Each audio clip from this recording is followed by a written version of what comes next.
Cool. Okay, so here's kind of your setup, as I said before. The red line on the left-hand side here now is your shaft line, the blue line is your swing plane, and then the yellow on the left-hand side, the shaft, and the red off the plane line, okay? Yeah. So as we took the golf club away, we said your club works up that shaft line nicely, but you can see your hands now kind of a little bit outside and above that red line, yeah? Now you watch this one here now as you go back. Look at your hands moving up that yellow line, yeah?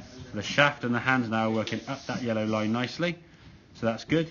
So now we're working up nicely on plane. It's only a shorter swing, obviously. You look at this movement here now. The hands now are nearer to the plane line, so a little bit above. Ideally, somewhere in the middle is kind of like your optimum plane. Hence why this, when you come back down, you'll see in a second, goes very straight. The nearer that top line, or the blue line on the left-hand side you are, the more cutty to slicey you're going to be. The nearer the red shaft line, the more hooky and drawy you're going to be. Okay, now as you start getting the top of the list, obviously a longer swing, okay? Now you get here, what you want to try to feel now is that club kind of almost re-render, but your hands now moving onto that blue line, you can see there, tracking down the blue line. At this point here now, the club, very, very steep relative to your forearm. You watch this one here now, and your hips will make more sense when I show you as you come down. Shorter backswing, obviously, as you get down to here. Oh yeah, that's it. Yeah, club on the forearm, perfectly, yeah? So you look at that there. So that right arm now is into your side a bit more, and the shaft line is literally parallel to your forearm there compared to that. As you start coming back down now, the club and the hand now tracking down that yellow line. Club coming back in. What feels to you way on the inside. Now at this point here now, and I'll clear these lines in a second to show you, okay?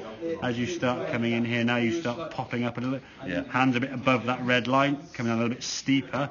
Okay, now as we clear the line here now, look how much closer your hands are into your body.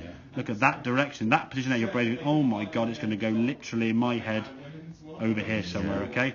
But with just a natural rotation that you have, and you push off that left leg starts straightening, all hits pretty much on the screen there, and we just turn through the dead square, okay?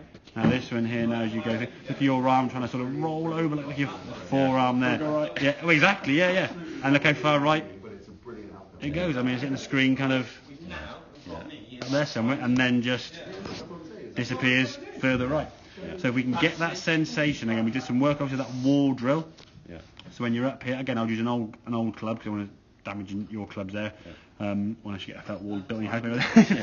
Maybe going too well, to be fair. But you can watch here now. Look at that club coming, staying nearer that wall. Now, so the drill with the walls obviously a bit more exaggerated, okay?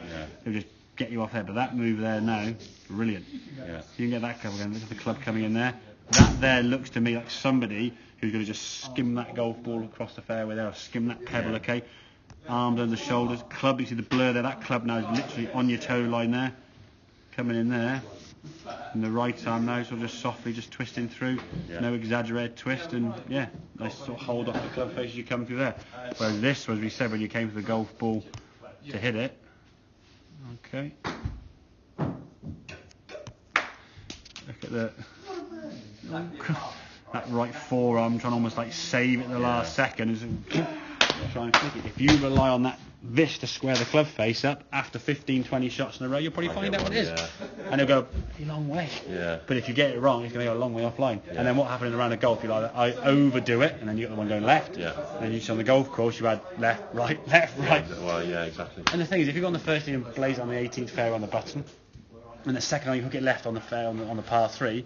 On that 30, where do you aim? You're like, well, I want to go right, but I just took the last one left. So I'll go down the left a little bit, then it's the 5th fairway. Then you're on the 4th tee, right, I can't go left, there's water there, but I don't want to slice on the houses. What do I do now? I'll let it 7, and then you always kind of, and then guidey golf become, and then you go on the 5th hole, oh God, I can go anywhere, left or right, So, and it always kind of sort of shows itself that way. So if we can get that sensation again, doing these sort of shorter shots just to work on this impact, just for you, it's about getting into this position, and what does that feel like for you? So your posture's being maintained there a lot more, pushing that left leg back, and you can see now, just watch, you'll see kind of behind here where your back of your left knee appears. See that? So the left knee kind of pushing back there, okay, which in turn then creates the right hip to kind of rotate around there. All right, and that's what we're trying to get the sensation of doing there, Ed, okay? So up here now, club's coming down here. From here, that club's working in, and then this left leg kind of pushes up out the shot. The second we start doing this, You've got to make adjustments. And again, what happens is golfers make natural adjustments based on what they're doing with contact and where the ball's going. They create kind of what they call release habits. Yeah. So the ball's going way right.